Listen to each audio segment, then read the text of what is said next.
നിയമസഭാ തെരഞ്ഞെടുപ്പിൽ FCRA ചർച്ചകൾ BJPക്ക് തിരിച്ചടിയായെന്ന് PS ശ്രീധരൻപിള്ള. അവസാനവട്ട ചർച്ചകൾ പ്രതിരോധിക്കാൻ പാർട്ടിക്കായില്ല. എന്നാൽ വിവിധ ജില്ലകളിൽ NSS, SNDP സമുദായ വോട്ടുകൾ BJPക്ക് ലഭിച്ചിട്ടുണ്ട് എന്നും PS ശ്രീധരൻപിള്ള ന്യൂസ് മലയാളത്തോട് പറഞ്ഞു. FCRA വന്ന സാഹചര്യത്തിൽ ചില ന്യൂനപക്ഷ സമുദായങ്ങളിൽ കിട്ടുന്ന വോട്ടുകൾ തെറ്റിദ്ധാരണ പരത്തും മൂലം ചിലപ്പം അത് പ്രതീക്ഷ പോലെ കിട്ടിയിട്ടുണ്ടാവില്ല. ഏതായാലും ഒട്ടേറെ സീറ്റുകൾ ജയിക്കും. ഞാൻ ഈ പ്രവർത്തനത്തിന് വേണ്ടി പോയ അവസരത്തിൽ കൊല്ലം ജില്ലയിൽ ഒരു മണ്ഡലം, ആ മണ്ഡലത്തിൽ ഒരു പിന്നോക്ക സമുദായത്തിൻ്റെ ഒരു സംഘടനയുടെ താലൂക്ക് പ്രസിഡൻ്റായിരുന്ന അത്രയും ശക്തമായി അതിനോട് ബന്ധപ്പെട്ട ഒരാളാണ് കാൻഡിഡേറ്റ്. അദ്ദേഹത്തിന് വേറൊരു പ്രബലമായ സാമുദായിക സംഘടന കൂടി പിന്തുണ ലഭിച്ചാൽ അവിടെ ജയിക്കാം.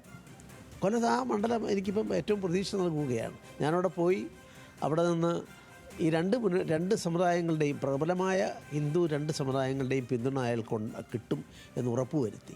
അതൊരു അപൂർവതയാണ്. 2020 കൂടുതൽ സീറ്റുകൾ നൽകിയത് തിരിച്ചടിയാകില്ല എന്നും എക്സിറ്റ് പോളിനപ്പുറം വിജയം ഉണ്ടാകുമെന്നുമാണ് ശ്രീധരൻപിള്ളയുടെ അവകാശവാദം. സരീഷ് പിക്ക് നമുക്കിപ്പം തത്സമയം ചേരുന്നുണ്ട്. Sareesh, good morning. ഈ PS ശ്രീധരൻപിള്ളയുടെ ആത്മവിശ്വാസം എങ്ങനെയാണ്? അദ്ദേഹത്തിന്റെ ആശങ്കകൾ എങ്ങനെയാണ്?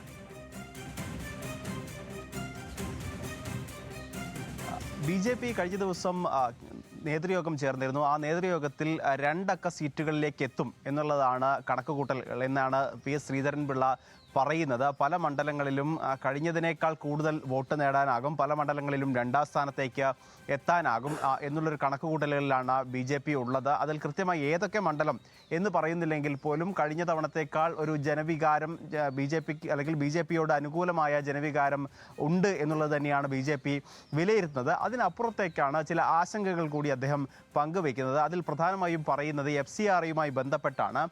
FCRA നിയമം അല്ലെങ്കിൽ ബില്ല് പാസ്സാക്കാൻ പോവുകയാണ് എന്നുള്ള ചർച്ച വന്നത് കേരളത്തിൽ പോളിംഗ് നടക്കുന്നതിന് ദിവസങ്ങൾക്ക് മുൻപാണ്. അപ്പോൾ സ്വാഭാവികമായും ആ വിഷയം LDFും UDFും വലിയ രീതിയിൽ ഉയർത്തിക്കാട്ടിയിരുന്നു. പല സംഘടനകളെയും NGOയും ഒക്കെ ബാധിക്കുന്നുണ്ടെങ്കിൽ പോലും കേരളത്തിൽ അത് വലിയ ചർച്ചയായത് ക്രൈസ്തവ സംഘടനകളെ അത് കാര്യമായി ബാധിക്കും, ക്രൈസ്തവ വിഭാഗത്തിനെ എതിർക്കുന്നതിൻ്റെ ഭാഗമായാണ് ഇത്തരത്തിലൊരു ബില്ല് പാസ്സാക്കാൻ പോകുന്നത് എന്നൊക്കെയുള്ള രീതിയിലുള്ള ചർച്ച കാര്യമായി ഇവിടെ കേരളത്തിൽ ഉണ്ടായിരുന്നു. അത് കൃത്യമായി ഈ BJPക്ക് തിരിച്ചടിയാകും എന്നുള്ളതാണ് ഇപ്പോൾ PS ശ്രീധരൻപിള്ള തന്നെ പറയുന്നത്. കാരണം PS ശ്രീധരൻപിള്ളയാണ് ഈ സംസ്ഥാന അധ്യക്ഷനായിരിക്കുമ്പോഴാണ് ക്രൈസ്തവ വിഭാഗങ്ങളെ BJPക്കൊപ്പം ചേർക്കുന്നതിൽ കൃത്യമായ പങ്ക് വഹിച്ച ഒരു വ്യക്തി. അദ്ദേഹം സംസ്ഥാന അധ്യക്ഷനായിരിക്കുമ്പോഴും പിന്നീട് ഗോവ ഗവർണറായിരിക്കുമ്പോഴും ഒക്കെ കേരളത്തിൽ ക്രൈസ്തവ വിഭാഗങ്ങൾ ഏതെങ്കിലും രീതിയിൽ അഭിപ്രായ വ്യത്യാസമുണ്ടെങ്കിൽ മോഡറേറ്റർ ആയിരുന്നതും ചർച്ചകൾ നടത്തിയതുമൊക്കെ PS ശ്രീധരൻപിള്ള തന്നെയായിരുന്നു. അങ്ങനെ എല്ലാ സമയത്തും ക്രൈസ്തവരെ BJPക്കൊപ്പം നിർത്താൻ ശ്രമിച്ച അദ്ദേഹം തന്നെയാണ് കൃത്യമായി പറയുന്നത് ഈ FCRA ചർച്ചയായി പ്രത്യേകിച്ച്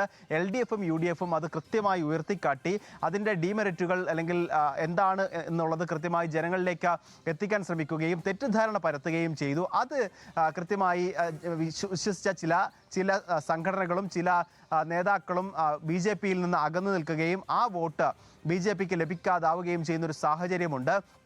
തനിക്ക് തന്നെ ആ അനുഭവങ്ങൾ നേരിട്ടുണ്ടായിട്ടുണ്ട്. കാരണം ഏറ്റവും അവസാന ഘട്ടത്തിലാണ് ഈ FCRA ബില്ല് വലിയ രീതിയിൽ ചർച്ചയാകുന്നത്. ആദ്യഘട്ടത്തിലൊന്നും തന്നെ കോട്ടയം ഉൾപ്പെടെയുള്ള ക്രൈസ്തവ വോട്ടുകൾ കൂടുതലായുള്ള മേഖലകളിൽ തനിക്ക് ചാർജ് നൽകിയിരുന്നില്ല. ഏറ്റവും അവസാനം, അതായത് 8ാം തീയതി മാത്രമാണ്, 9ാം തീയതി വോട്ടെടുപ്പിലേക്ക് പോകുന്നു, 8ാം തീയതി മാത്രമാണ് താൻ കോട്ടയം ജില്ലയിലേക്ക് പോലും പ്രവേശിക്കുന്നത്. ആ സമയത്ത് ഏറ്റവും അവസാനമായി മതമേലധ്യക്ഷന്മാരുമായൊക്കെ ചർച്ച നടത്തുമ്പോൾ അവർ ഏറ്റവും ആശങ്കയോടെ പറഞ്ഞൊരു വിഷയം ഈ FCRAയുമായി ബന്ധപ്പെട്ടാണ്. ആ വിഷയം കൃത്യമായി തങ്ങൾ ഏറ്റവും അവസാനത്തെ ഒരു ചർച്ചയിൽ പരിഹരിക്കാൻ സാധിച്ചിട്ടുണ്ടെങ്കിൽ പോലും അടിസ്ഥാനപരമായി താഴെ തട്ടിലേക്ക് ആ വിശദീകരണങ്ങൾ എത്തിയിരുന്നില്ല. അതുകൊണ്ട് തന്നെ അത്തരം വോട്ടുകൾ നഷ്ടമാകും എന്നുള്ളതാണ് അദ്ദേഹം പറഞ്ഞു വയ്ക്കുന്നത്. പക്ഷേ മറ്റൊരു വശത്ത് അദ്ദേഹം പറയുന്നത് കൊല്ലം ഉൾപ്പെടെയുള്ള ജില്ലകളിൽ പല ഭാഗങ്ങളിലും താൻ സഞ്ചരിക്കുകയും നേതാക്കളുമായി സംസാരിക്കുകയും ഒക്കെ ചെയ്തപ്പോൾ അവിടെ പ്രബലമായ ഹിന്ദു സംഘടനകളുടെ അല്ലെങ്കിൽ SNDPയും NSSും ഉൾപ്പെടെയുള്ള സംഘടനകളുടെ വോട്ടുറപ്പിക്കാൻ BJPക്ക് സാധിച്ചിട്ടുണ്ട് എന്നുകൂടി അദ്ദേഹം പറഞ്ഞു വെക്കുന്നു. പക്ഷേ മറുഭാഗത്ത് വോട്ടുകൾ ചോർച്ചയുണ്ടായിട്ടുണ്ട്. പക്ഷേ ഇതൊന്നും തന്നെ തിരിച്ചടിയാകില്ല എന്നുള്ളതാണ് അദ്ദേഹം പറയുന്നത്. 2 അക്ക സംഖ്യയിലേക്ക് എത്തും എന്ന് പറയുമ്പോൾ പോലും BJP നേരത്തെ സംസ്ഥാന കമ്മിറ്റി ചേരുകയും അവലോകനങ്ങൾ നടത്തുകയും ചെയ്തപ്പോൾ കൂടുതൽ സീറ്റുകൾ പിടിക്കും എന്ന് അവർ പറയുന്നുണ്ടെങ്കിൽ പോലും നേരത്തെ ശ്രീധരൻപിള്ള പറഞ്ഞത് അത്ര ഒരു ഭൂരിപക്ഷത്തിലേക്ക് എത്തും എന്ന് BJP പോലും കണക്കുകൂട്ടുന്നില്ല. എന്തായാലും സീറ്റുകൾ ലഭിക്കുമെന്ന കാര്യത്തിൽ PS ശ്രീധരൻപിള്ളയും സംസ്ഥാന ഘടകവും ഒറ്റക്കെട്ടായി നിൽക്കുന്നുണ്ട്. ഓക്കെ സരീഷ്, അപ്പം ശരി, BJP തികഞ്ഞ ആത്മവിശ്വാസത്തിലാണ്, ഒപ്പം ആശങ്കയുണ്ട്, അക്കാര്യങ്ങൾ പറയുകയായിരുന്നു PS ശ്രീധരൻപിള്ള.